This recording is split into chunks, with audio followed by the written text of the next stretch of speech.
নমস্কার বন্ধুরা, দেখুন আজকে আমি চিংড়ি মাছ রান্না করব। কলার পাতায় চিংড়ির পিঠে কিভাবে রান্না করি আপনারা দেখুন। আমি এই জায়গায় এনেছি 350 গ্রাম চিংড়ি মাছ। আমি চিংড়ি মাছটা কেটে ধুয়ে সুন্দর করে রেখেছি। এই জায়গায় নিয়েছি একটু জিরে, শুকনো খোলা বেটে, ওই শুকনো খোলা বেটে বৌমা বেটে দিয়েছে। আর এই জায়গায় নিয়েছি বৌমা বেটে রেখেছে একটু নারকেল। এতে এমন কোনো মশলা লাগবে না, অল্প মশলাই হয়ে যাবে। আর এদিকে নিয়েছি আমি কলার পাতা। কলার পাতা এই জায়গাতে কেটে এনেছি, আমার নিচে আছে, কেটে আমি ধুয়ে রেখেছি। এবার কীভাবে রান্না করি আপনারা দেখুন। চিংড়ি মাছটা এবার আমি মিক্সারে পেস্ট করে নেব।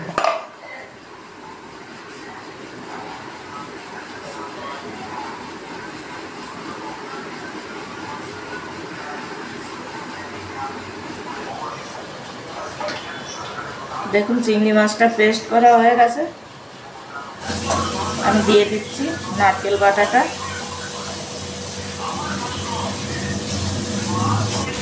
দিয়ে দিচ্ছি স্বাদ মতো নুন,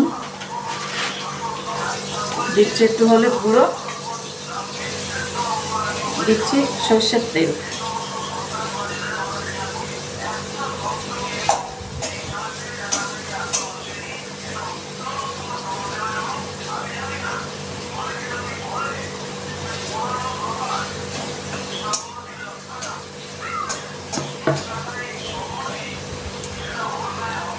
আমি এটা একটু মেখে নিচ্ছি।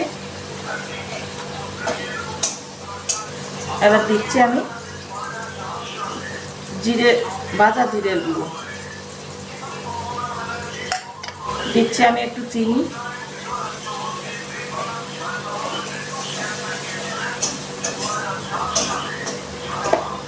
নারকেল দেওয়া।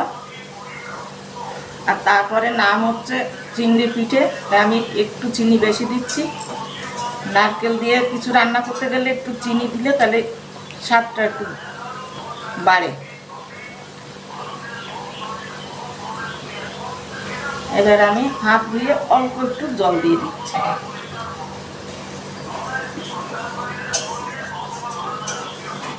আমি এইখানে চাটুর উপরে বসিয়ে দিচ্ছি। আমি চাটুটা একটু গরম করে নিয়েছি। এবার দিলাম কলার পাতা,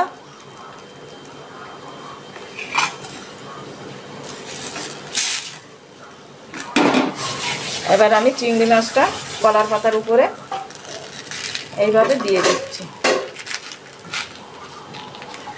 এর উপরে দুটো কাঁচা লঙ্কা আমি বসিয়ে দিচ্ছি।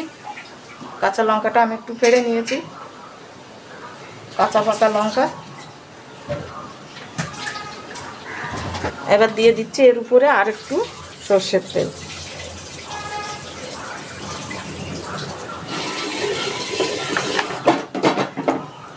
এবার আমি এভাবে ঢাকা দিয়ে দিচ্ছি। এবার গ্যাসটা ধরিয়ে দিলাম, দিয়ে একদম লোতে করে ধীরে ধীরে এটা হবে। ঢাকনাটা খুলে এবার আমি এর উপরে আর একটা কলার পাতা দিচ্ছি। একটা না, আমি দুটো তিনটে কলার পাতা দিচ্ছি।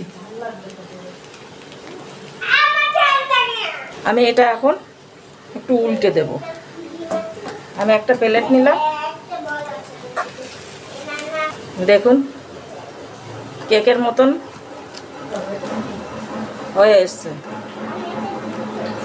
এবার আমি আবার এই পাশটা দিয়ে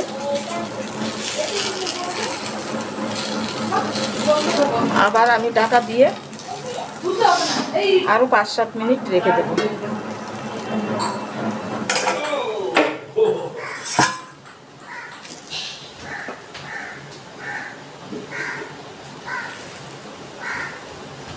দেখুন আমার এটা হয়ে গেছে, কেকের মতো ফুলে উঠেছে। এই পিঠেটা আমি যেভাবে বানালাম এইভাবে বানিয়ে খেয়ে দেখবেন, খুব ভালো লাগবে। ভালো লাগলে আমাকে একটু জানাবেন।